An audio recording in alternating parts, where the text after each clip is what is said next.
Any given year, Bartow County Animal Control intakes about 6,000 animals. They don't have the capacity to hold all of those animals indefinitely. If they're picked up as stray or abandoned, they have 5 days that they'll allow people an opportunity to reclaim their pets. Otherwise, well, we all know what happens at that point. I am proud to say that in 2013, we had our best year ever. We were able to save 2,407 lives. We have been able to drop the euthanasia rate at Bartow County Animal Control from a high of 80+% to under 47%. So that means more animals are getting out now than are staying. To continue that success, we need the participation of our community as a whole. That means individuals, corporations, governments, anyone who's willing to be an advocate and be a voice for the homeless pets in Bartow County. The Etowah Valley Humane Society began in August of 1996 as an adoption outlet for animals intaken through Bartow County Animal Control. We've been in this approximate 5,000 square foot facility since 2006. At any given time, we may house 60 to 90 animals based on their size and gender. Every animal that comes through here, as mandated by Georgia Department of Agriculture, must be spayed and neutered upon adoption. The adoption fee for canines is $175. That includes heartworm testing, flea and tick treatment, deworming, the full rounds of vaccines, microchip, spaying and neutering, and should you take them to one of our participating vet clinics, the initial wellness exam as well as the rabies vaccine. So it's a very comprehensive vetting process. Feline adoption fees are $125 and covers similar vetting procedures for the cats as well. These are services that typically would cost $300 to $400 at a participating vet clinic. We are not an intake facility for the general public. For Etowah Valley to intervene in the rescue of any animal, it must be surrendered to animal control. At that point, we'll go over there and select it based on what our capacity to intake is and what we feel to be the overall adoptability of that animal.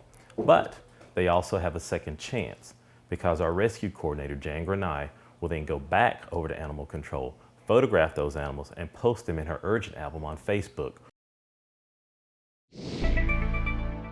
There are a couple of different sources where people can view our animals without actually having to visit the facility itself.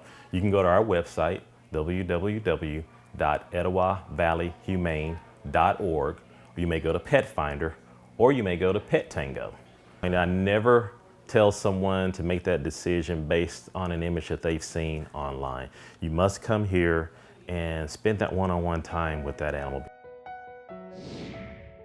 The process begins with the adoption application. It's about 40 questions. I like to frame it as an objective evaluation of a subjective nature because we are talking about the lives of animals. Knowing that we have placed them in the types of homes that we would provide for them means the world to us, and that lets us know that we have done a great job. Pet clubs. This was a concept introduced a few years ago where we'll take school classes. They'll work under the sponsor, generally a teacher or a school administrator, and they will sponsor animals. Now, when I say sponsor, that means that they have personally or publicly endorsed this animal, and then they'll use their means, whether it's social media, contacts with friends, family, neighbors, to assist us in the adoption process. The Paws and Claws Pet Clubs also give us an opportunity to educate the children on responsible pet ownership, as well as making them aware of pet overpopulation in Bartow County. On weekends, we now hold off-site adoptions at the Ackworth PetSmart, and it's a great opportunity to expose our great homeless pets to those outside of the county that we serve. There are numerous volunteer opportunities here at the Humane Society. Everything from cleaning, socializing with them, walking them, and just being their best friend. Half of our budget has to be subsidized through private donors and/or occasional fundraisers. We just can't make it off of the margins on adoption fees. Once you consider how much food, medicines, veterinary services, operating expenses, there's just no way that you could ever survive off of the adoption fees. No animal shelter can.